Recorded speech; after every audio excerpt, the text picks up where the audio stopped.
گیاه سیچ یا سیریش از دست سوسنی ها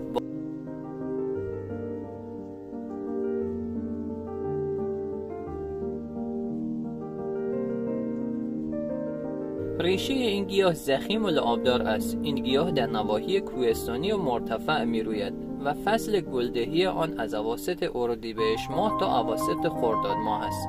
مورد استفاده این گیاه بیشتر به دلیل چسبنده بودنش است، اما کاربرد دارویی نیز دارد. از خواص این گیاه به این موارد می توان اشاره کرد: در درمان ناراحتی های کبد و معده مؤثر است، ضد عفونی کننده است، قاعده آور است، در درمان ورم بیضه مؤثر است، باعث تسریع در جوش خوردن استخوان‌های شکسته می شود. طبع آنم گرم و خشک است. از دانه‌های این گیاه روغنی گرفته می شود که در بعضی از گرفتگی‌های شریانی مورد استفاده قرار می گیرد. از برگ‌های این گیاه به عنوان سبزی خوردنی در غذا و نان ساج استفاده می شود.